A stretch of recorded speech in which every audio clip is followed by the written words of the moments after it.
Selamat datang di channel Pemuja Malam. Jangan lupa like, share, and subscribe ya. Terima kasih. Chapter 27. Bayangan adegan romantisnya harus buyar seketika. Bawa para napi keluar, jangan sampai ada korban jiwa, teriak salah satu sipir penjara. Sementara, pria berewok tipis tengah menyeringai di balik tembok yang membatasi antara dapur dan ruangan makan tadi. Udah Kalang, kabutkan, waktunya aku berikan sentuhan yang terakhir. Seno menyalakan semua kompor, tapi tidak sampai mengeluarkan api. Ia ingat waktu di rumah, beberapa gagal menyalakan kompor hingga yang keluar hanya bau gasnya saja.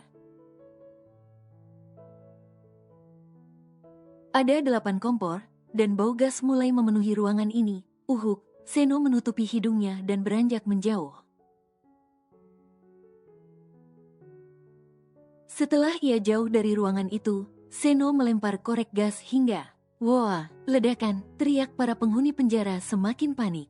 Keadaan yang semakin berbahaya dan mengancam nyawa. Membuat masing individu hanya berpikir untuk menyelamatkan dirinya. Karena, ada juga dari para napi yang sudah menjadi korban karena tidak bisa keluar dari selnya. Keadaan yang ricuh juga menjadi kesempatan bagi beberapa napi. Keamanan yang kacau membuat mereka berhasil meloloskan diri. Ledakan besar kembali terdengar, hingga Seno yang berada di halaman belakang terkena dampak getarannya hingga terpental menabrak pagar pembatas. Sial, aku harus segera keluar dari tempat ini, sebelum semua ruangan meledak, biar saja mereka semua mati.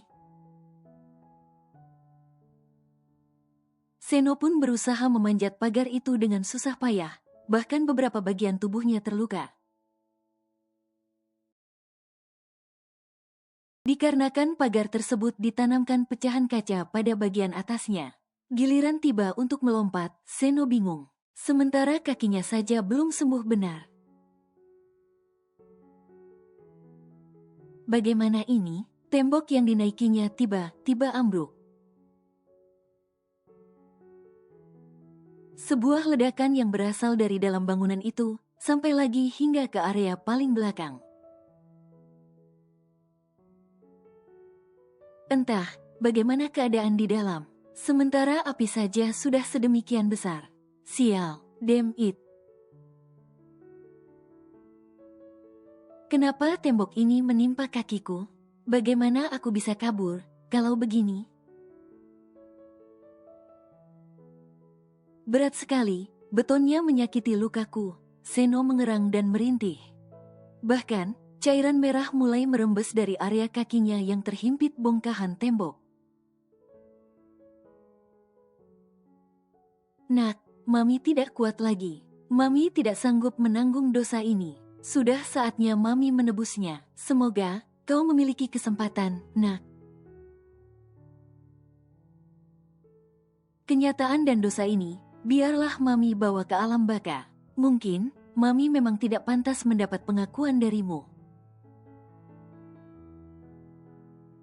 Mami sudah siap bertemu mamamu di alam keabadian.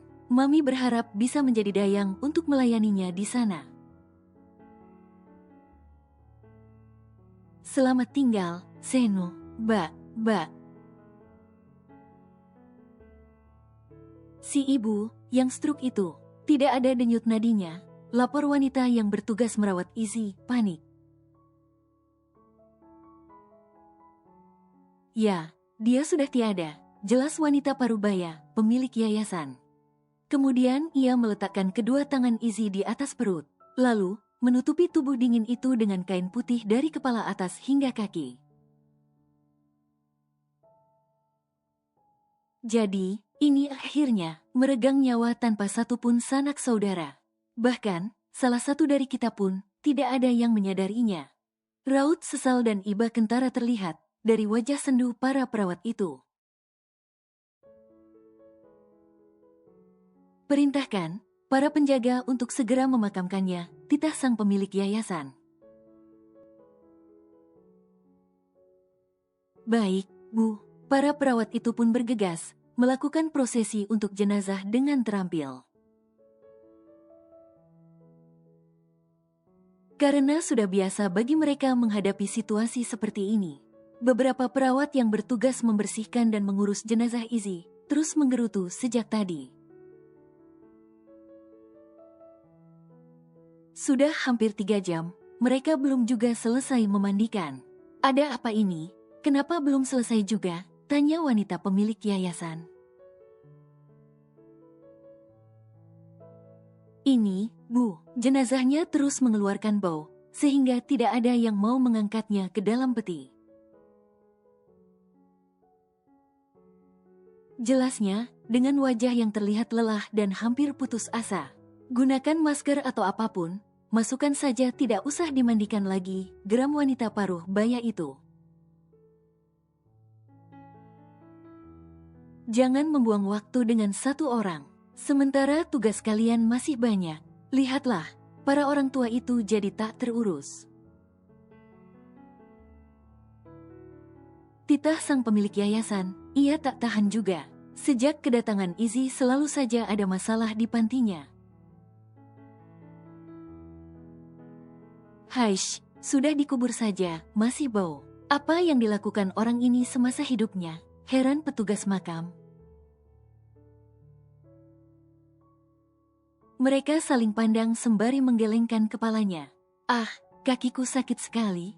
Beton ini berat sekali. Aku tidak bisa menggesernya. Bagaimana aku bisa kabur? Api. Apinya semakin besar dan menyambar seluruh bangunan. Panas. Panas sekali semburan hawanya. Seno menghalangi wajahnya dari hawa panas dengan kedua tangannya.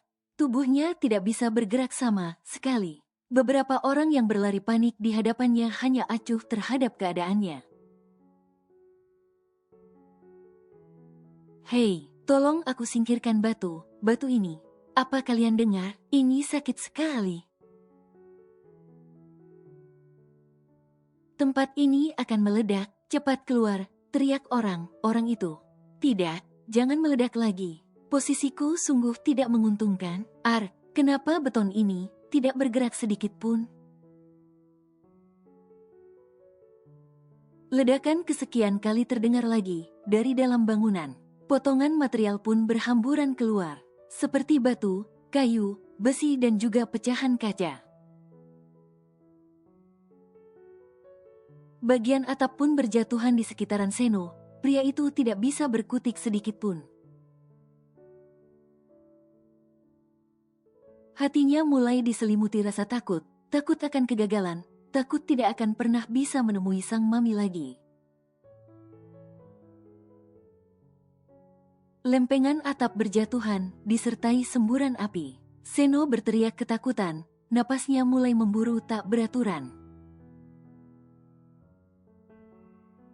Di sekitarnya asap telah membubung abu pekat. Uhuk. Aku tidak mau mati, tidak. Kenapa aku harus menyaksikan kejadian ini? Semua karena beton sialan yang menimpa kakiku. Seno bergumam dengan suara yang terputus. Meski ancaman bahaya yang akan mengancam nyawanya telah nyata di depan mata. Namun, tak ada sepatah kata pun kalimat penyesalan yang terucap dari mulutnya. Justru, Seno terus memaki dan mengumpat setiap kejadian yang menimpa dirinya. Pria itu benar berhati besi. Jangan meledak lagi, tidak, sebelum kakiku terbebas dari beton sialan ini. Akan tetapi, harapan tak sesuai pada kenyataan. Kejadian kali ini, sontak membuat kedua mata Seno terbelalak. Untung tak dapat diraih, malang tak dapat ditolak. Bangunan yang telah terbakar seluruhnya kembali meledak, menyemburkan material lebih kecil dari sebelumnya. Pecahan batu, kaca menimpa Seno hingga menggores beberapa bagian tubuhnya. Satu benda melayang dengan cepat. Sebuah lempengan yang mirip seng itu melesat hingga raga itu terkapar, tergeletak lemah. Setelah tadi sempat kejang sekitar sepersekian detik. Dengan mata mendelik, Seno terlihat masih menggerakkan bibirnya. Mami. Maafkan, aku hanya ingin menghabisi mereka, agar bisa menemuimu. Jangan tunggu aku lagi, karena aku tidak akan pernah kembali. Tak lama kemudian, beberapa warga sekitar mendekat berdatangan, diikuti dengan kendaraan besar berwarna merah menyala. Periksa dia, seorang bagian kesehatan memeriksa denyut nadi Seno, kemudian ia menggelengkan kepalanya pelan. Seorang warga yang kebetulan adalah tenaga medis, memeriksa keadaan Seno dengan seksama. Hingga ia memastikan, untuk memutuskan bahwa pria yang tertimpa batu pada pergelangan kakinya itu, kini sudah tiada. Cara pergi yang tragis sekaligus menyedihkan, warga tersebut menutupi Seno dengan alat seadanya. Tak berapa lama kemudian, satuan kepolisian dari divisi lain serta pasukan khusus berdatangan. Mereka membantu untuk memadamkan api serta mengevakuasi korban. Selidiki, kenapa bisa terjadi kebakaran seperti ini, hingga menelan korban yang sangat banyak, termasuk sipir dan juga para napi. Selidiki juga para narapidana yang berhasil kabur. Seorang komandan pasukan khusus memberi perintah serta arahan kepada anak buahnya. Jangan sampai satu bukti pun terlewat. Kerahkan ahli forensik terhebat di negeri ini, titah sang komandan tegas. Keadaan menjadi sangat ramai dan ricuh, karena tim pemadam kebakaran agak kesusahan memadamkan api. Menjelang pagi, keadaan barulah terkendali. Bangunan 95% habis terbakar, dengan keadaan para korban yang sulit untuk diidentifikasi. Dikarenakan keadaan mereka yang mengalami luka bakar hampir 85% di seluruh tubuhnya.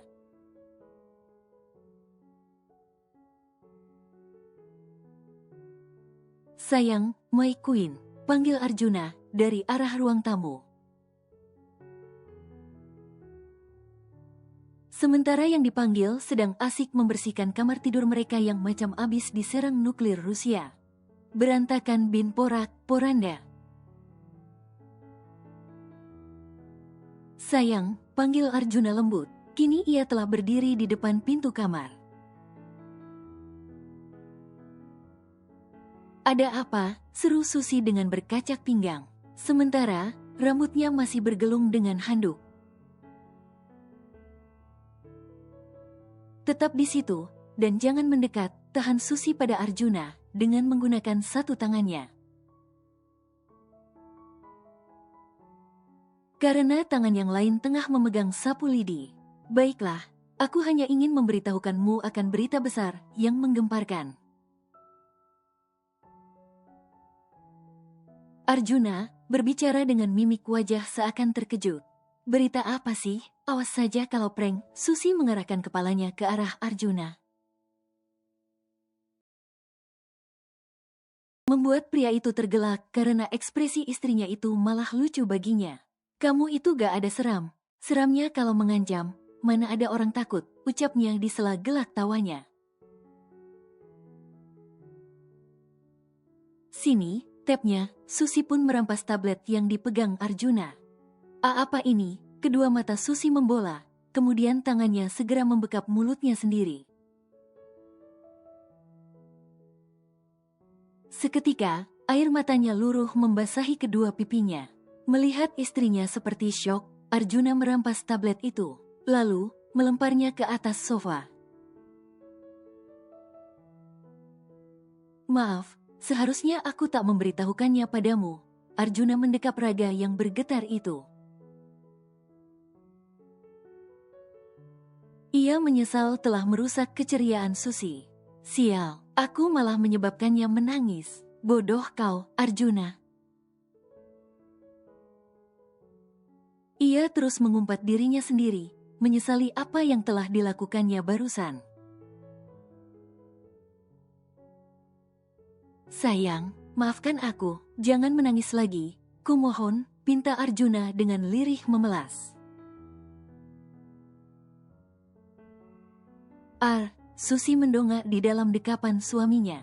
Jangan salah faham ya, aku bukan menangisinya karena kehilangan dirinya, bukan itu. Bukan juga karena mengingat segala kejahatan mereka. Aku sudah memaafkan mereka atas kejadian di masa lalu. Aku hanya menyesali niatku dulu, yang dengan bodohnya ingin mati seraya mengumpat takdirku. Susi terus berbicara dengan mata mengembun juga hidung yang memerah. Sudahlah, jangan menyesali itu semua, karena jika tidak ada kejadian itu, kita tidak akan bertemu. Maka, diriku ini akan selamanya menjadi jomblo yang mengenaskan. Kelakar Arjuna, sembari menyeka ujung hidung Susi yang berair. Ih, Arjuna, kenapa? Kau jorok sekali, protes Susi, karena suaminya itu mengusap hidungnya dengan tangan kosong. Siapa yang jorok? Justru aku membantumu membersihkannya. Kalau nanti mengalir ke sini gimana? Dalih Arjuna sembari menunjuk bibir Susi dengan jarinya yang lain. Aku mau cuci muka dulu deh. Susi pun berlalu ke wastafel. Ikut, ngapain? Ikut segala, ketus Susi, ia telah kembali pada modenya semula. Mau cuci tangan, kan barusan? Iyuh, ya udah sana cuci, potong Susi. Membuat Arjuna tergelak kencang. Lebih baik begitu, ketus, cerewet, menggemaskan. Daripada kau meneteskan air mata, demi apapun, itu tidak boleh. Tanpa disengaja, mereka berdua saling bertatapan pada cermin wastafel. Lalu, sama terkekeh setelahnya. Sebaiknya, segera kenakan pakaianmu. Kita jalan ke danau. Atau, sengaja, goda Arjuna dengan menaik, turunkan alisnya. Ceka, dasar omes. Susi menempel 5 jarinya ke wajah Arjuna. Setelah itu ia berlari ke dalam walk-in closet, kemudian menutup pintunya. Tuh, kan, hanya begitu saja, naganya terbangun. My Queen, sentuhanmu itu ajaib, gumam Arjuna disusul dengan senyum simpulnya. Mereka pun jalan di sekitar danau alami, di mana terdapat bebatuan warna-warni di sepanjang tepi. Air danau yang jernih hingga terlihat seakan berwarna kebiruan, karena alga atau sejenis tumbuhan air yang tumbuh di dalam danau. Pegunungan yang menjulang tinggi, seakan hampir menyentuh awan yang putih bersih. Meskipun nampak dari kejauhan. Karena di hadapan mereka hanya terhampar danau yang berkilau serta hutan cemara di depan sana. Sayang, itu ada yang menyewakan kano, tunjuk Arjuna ke depan, di mana ada sepasang perahu berbentuk cembung tengah menelungkup. Oh, no, aku takut. Susi seketika menggeleng cepat. Kau tidak bisa mendayung, atau tidak bisa berenang? Tanya Arjuna, yang tangannya tak pernah lepas dari Susi. Entah itu melingkar di bahu ataupun di pinggang. Bukan tidak bisa, tapi memang tidak pernah, jawab Susi jujur. Baiklah, yang itu saja. Arjuna menunjuk sebuah sampan berukuran sedang. Tunggu, itu kan sama saja. Susi menahan lengan suaminya itu. Kenapa? Aku tidak akan membuat kita celaka. Tenang saja, Arjuna mengelus punggung tangan Susi guna menenangkannya. Memangnya, kau bisa mendayung? Bagaimana kalau nanti kita terbalik, lalu tenggelam ketika sampai di tengah? Aku tidak mau. Kita duduk di atas batu itu saja. Ya, cecar Susi, dan akhirnya Arjuna hanya bisa menghela napasnya. Lebih baik menuruti apa keinginan dari Kanjeng Ratu, meskipun bayangan adegan romantisnya harus buyar seketika. Apa enaknya hanya duduk di sini? Lihatlah mereka, tunjuk Arjuna pada beberapa pasangan yang sudah sampai di seberang sana. Mereka baik saja, tidak ada yang tenggelam, ucapnya, berusaha membujuk agar istrinya itu mau naik perahu. Danau ini pasti dalam, sementara pemilik perahu tidak menyewakan pelampung. Aku tidak mau mengambil wisata yang beresiko, jelas Susi, ia tetap bersikukuh pada penolakannya. Hai, bagaimana jika aku mengajaknya mengendarai speedboatku? Mana ada tenggelam sih, kan airnya juga tenang begitu. Sayang, ayolah, rayu Arjuna dengan memasang wajah puppy eyes. Hihihi, Susi membekap mulutnya dengan satu tangan, menutupi kekehannya. Menggemaskan sekali, mana bisa aku menolaknya. Susi kemudian menarik tangan Arjuna untuk berdiri. Ayo, kemana? Katanya mau naik sampan, tanya Susi heran. Tadi ngajakin, pikirnya. Jadi, sayang mau, tanya Arjuna memastikan lagi. Bukankah istrinya itu seperti orang yang sangat paranoid tadi? Iya, demi dirimu, Susi tersenyum manis sekali. Semakin hari, wajahnya semakin terlihat segar dan muda. Entah pengaruh skincare mahalnya, atau memang dari pengaruh suasana hatinya akhir ini. Benarkah? Aku senang sekali. Percayalah, bersamaku, semua akan baik. Baik saja, Arjuna memegang bahu istrinya itu, sambil mengelusnya pelan. Tatapannya menghujam dalam, bahkan hangatnya terasa hingga ke lubuk hati. Aku percaya padamu, sangat. Kemudian ia menarik Arjuna menuruni bebatuan. Jangan cepat, sayang. Awas tersandung, teriak Arjuna memperingati istrinya itu. Kau ini, kenapa tiba bersemangat sekali, herannya pada makhluk yang bernama wanita.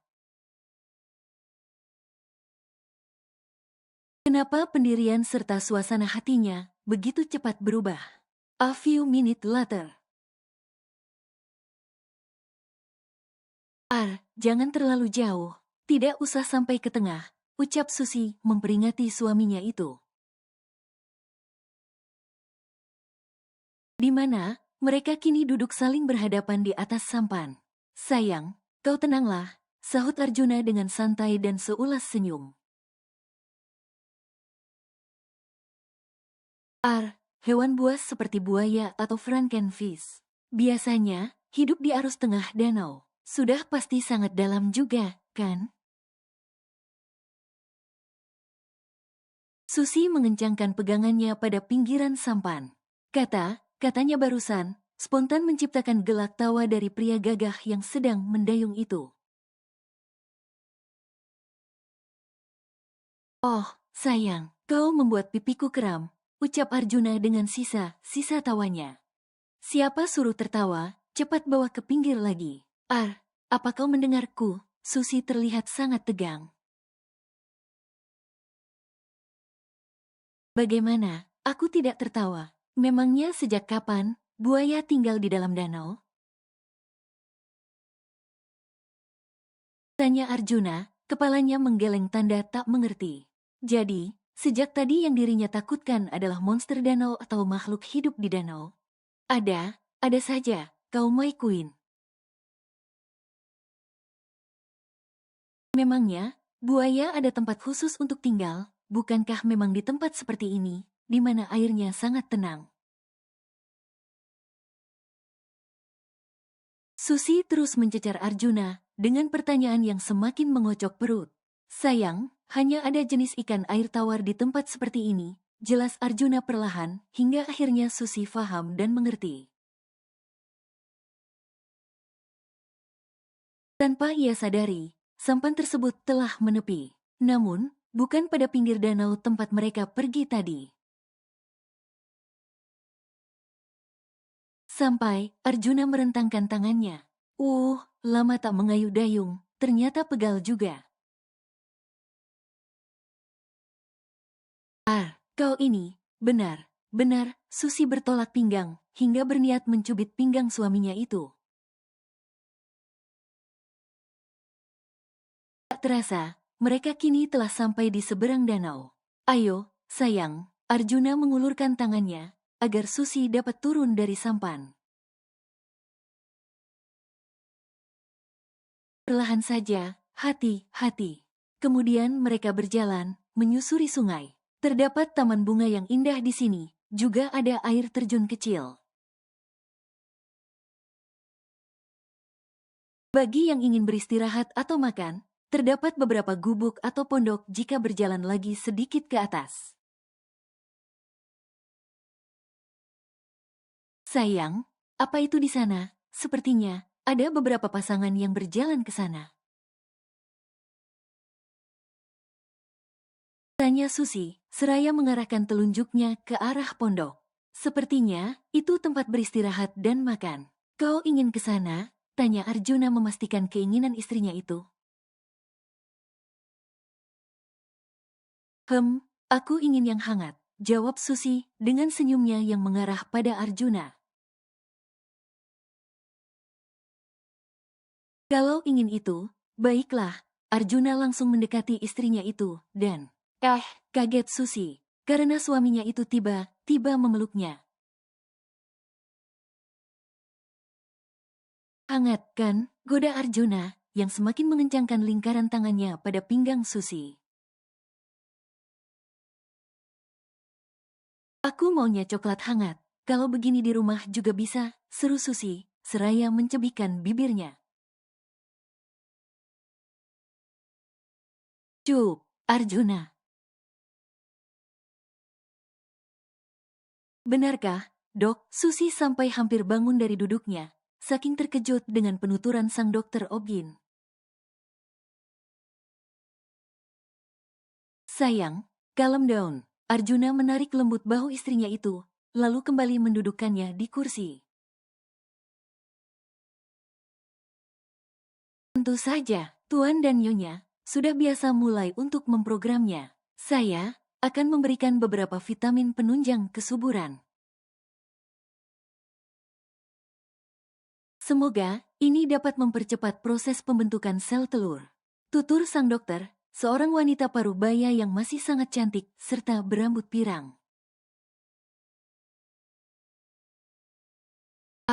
Susi menatap suaminya dengan mata berkaca-kaca. Aku sembuh, aku bisa hamil lagi. Aku tak dapat meneruskan kata-katanya. Susi membekap mulutnya sendiri karena rasa tak percaya akan kenyataan yang terpapar di hadapannya. Secarik kertas dengan hasil lab di atasnya telah membuat perasaannya begitu bahagia. Tubuhnya lantas bergetar, air mata haru menyeruak keluar. Segera Arjuna meraih raga itu ke dalam dekapannya, mengusap punggung demi menyalurkan perasaan yang sama. Setelah dirasa cukup dan sudah mampu menguasai emosinya, Arjuna melerai pelukannya, mengusap wajah yang basah itu dengan ibu jarinya. Jangan terlalu terbebani, kita let it flow saja, oke, ucap Arjuna lembut. Ia juga mengusap kepala Susi terus hingga pipinya. Membuat sang dokter tersenyum melihat kehangatan dan perhatian dari Arjuna. Benar kan, perhatian dan support dari pasangan akan mempercepat proses penyembuhan. Itu berlaku pada setiap penyakit, apapun itu, jelas dokter tersebut dengan senyum sumringah. Terima kasih, dokter. Ini sungguh di luar dugaan saya, bisa sembuh secepat ini, ucap Susi, seraya menggenggam tangan sang dokter. Ini semua berkat kegigihan Anda, juga perhatian dari suami. Bagaimanapun ia telah berjuang dan berusaha menjaga mood Anda selama pengobatan, tutur Dr. Ogin. Anda benar, dok, semua karena pengertiannya. Susi menoleh sesaat ke arah Arjuna yang terus melebarkan senyumnya. Saya berharap secepatnya bisa hamil lagi, ucap Susi frontal, membuat Arjuna meraih bahunya untuk mendekat padanya. Sepertinya, kita harus lebih sering perang, bisik Arjuna di telinga sang istri. Membuat sepasang mata indah Susi seketika membola. Syes, desis Arjuna, seraya mengusap pinggangnya. Salahku, di mana? Kenapa kau marah? Sungut Arjuna. Susi hanya mendengus kecil. Sementara, dokter wanita itu hanya tersenyum simpul melihat interaksi keduanya. Sayang, ayo bikin. Arjuna mendekap istrinya dari arah belakang, di mana Susi kini sedang menggiling biji kopi.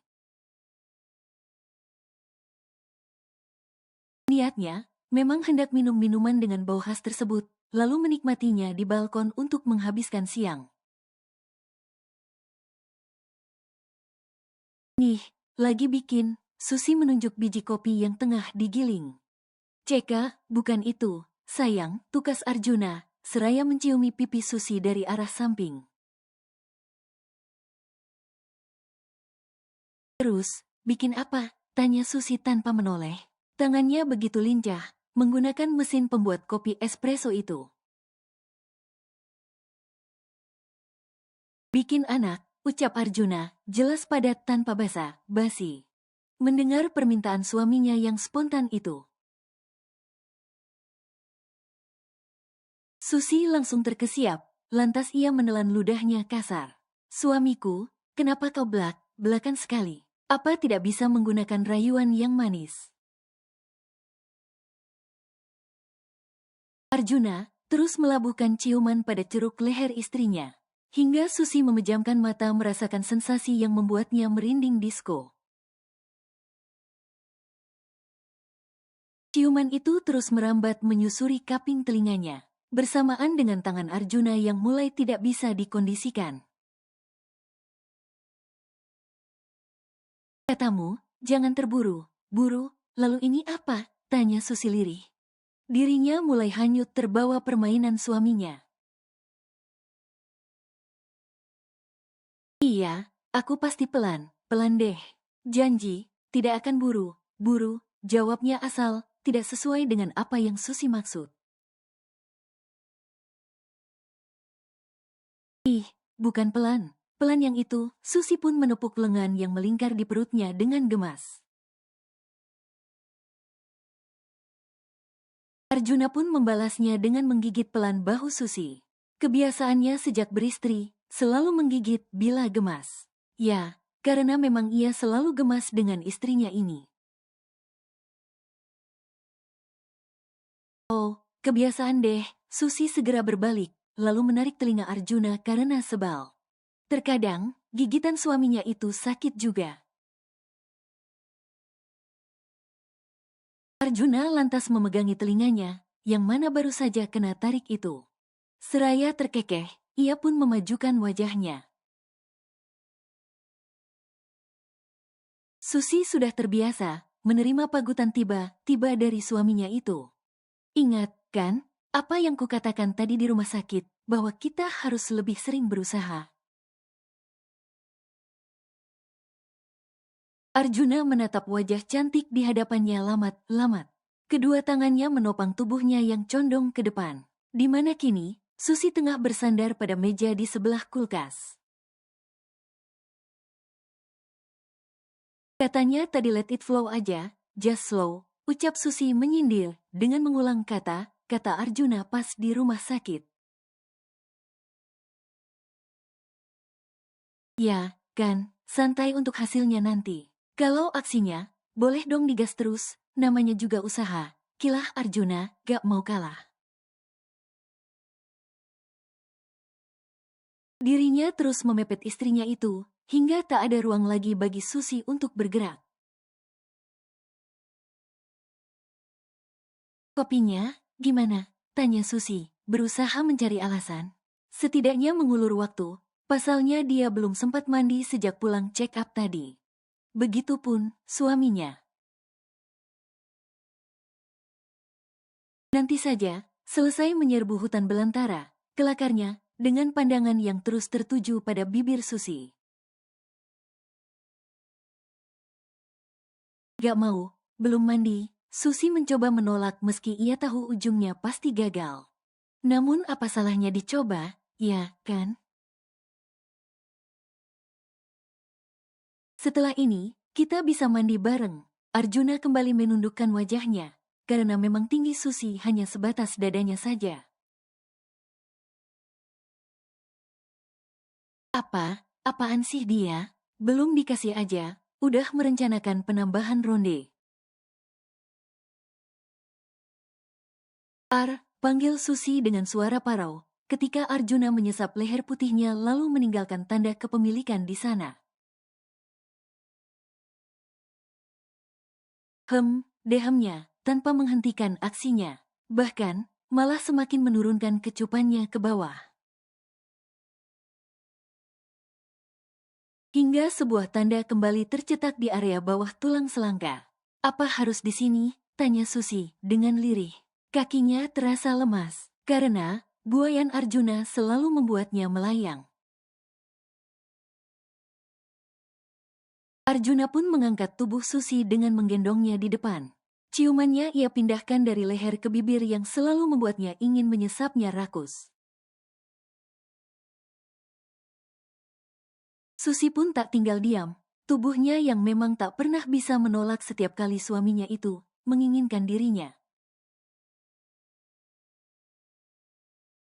Ia mulai membalas sesapan demi sesapan. Hingga decapan keduanya acap kali terdengar merdu, membangkitkan gelora dan gairah yang telah membakar nafsu dari keduanya. Mereka pun pindah ke ruang tamu, tanpa menghentikan tautan bibir mereka sedetik pun. Arjuna meletakkan bokongnya di atas sofa, dengan Susi yang berada di atas pangkuannya.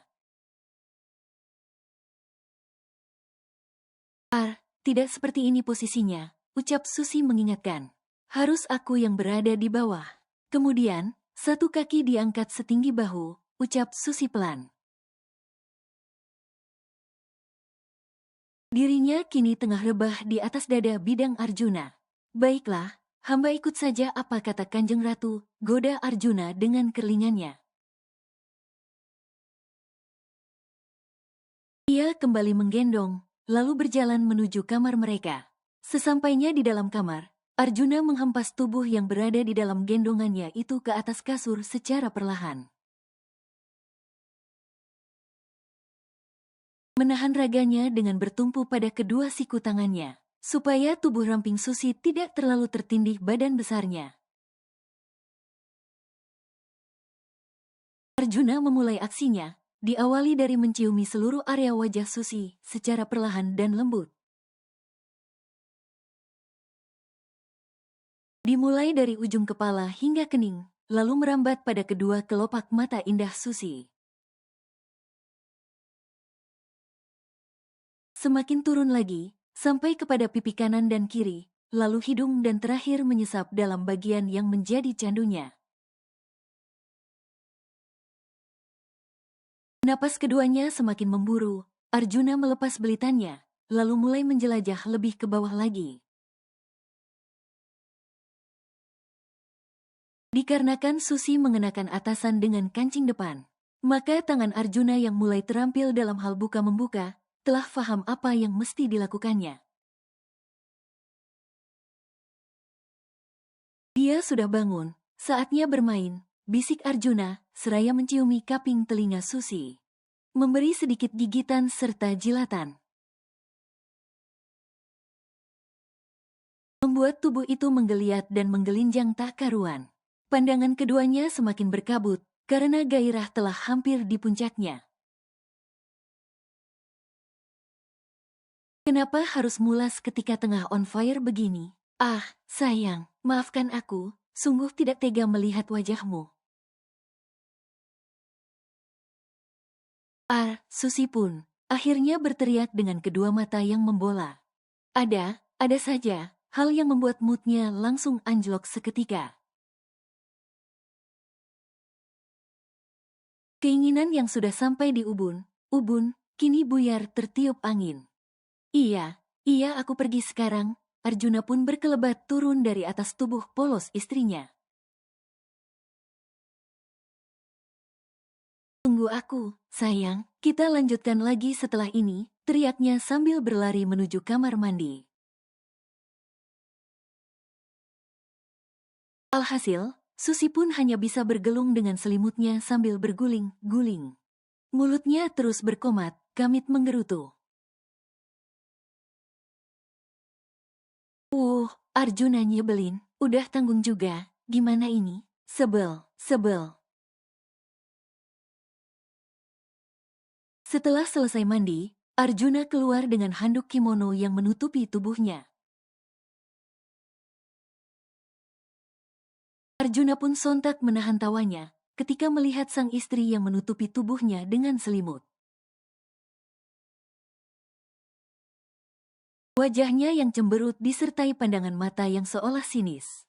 Maaf ya, sayang, semua itu di luar kendaliku, ucap Arjuna penuh sesal. Satu tangannya terulur hendak mengelus pipi Susi. Aku kebelet pipis, ketusnya serasa menghindar dan langsung berdiri. Ketika hendak melangkah. Sayang, untung Arjuna dengan cepat menangkap tubuh yang macam dadar gulung itu. Bagaimana tidak terserimpet, kalau kau berjalan dengan selimut yang menutupi seluruh tubuhmu ini, sindir Arjuna. Perlahan ia membuka gulungan yang membungkus tubuh istrinya. Biar aku saja. Susi menepis tangan Arjuna, lalu ia meluruhkan sendiri selimut itu hingga jatuh ke kakinya. Setelahnya ia berlalu dalam keadaan polos, tanpa memikirkan keadaan Arjuna yang tengah melongo dibuatnya. Jangan bangun sekarang, My Queen sedang merajuk. Ayo tidur lagi, beri aku waktu untuk membujuknya terlebih dulu, oke? Seperti orang yang sudah tidak waras, Arjuna mengajak bicara si naga. Demi membujuk Kanjeng Ratu yang lagi bad mood sehingga merajuk, Arjuna pun berinisiatif untuk mengajak Susi jalan di malam hari. Kebetulan selama di sini, mereka belum pernah keluar malam, kecuali hanya melihat keadaan dari atas apartemen saja. Di mana letak kamar mereka yang tertinggi itu membuat view di atas balkon langsung mengarah pada jalan layang di tengah kota. Maka, kali ini Arjuna akan mengajak istrinya itu mencoba street food dari kota tersebut. menjajal berbagai macam kuliner di sepanjang jalan trotoar, di mana memang disediakan khusus demi kenyamanan para pejalan kaki. Arjuna dan Susi sengaja tidak menggunakan kendaraan mereka, karena sengaja ingin menikmati masa pacaran layaknya muda-mudi. Bergandengan tangan, saling merangkul sambil menertawai apa saja yang mereka lihat di sepanjang jalan. Bahagia itu sederhana, kan? 3 bulan kemudian, menjauhlah, tolong, jangan mendekati aku malam ini, tidak seperti biasanya, Susi mengusir suaminya. Di mana, pada malam sebelumnya, mereka berdua akan tidur dengan berpelukan erat. Kamu kenapa sih, sayang? Tanya Arjuna bingung. Pasalnya, sudah beberapa hari ini, istrinya itu bersikap aneh. Ya, enggak kenapa, hanya saja, aku tidak mau didekati. Aku tidak suka bau keringatmu, ketus Susi dengan lirikan sinis. Astaga, kenapa dia berkata begitu? Apa aku sebau itu?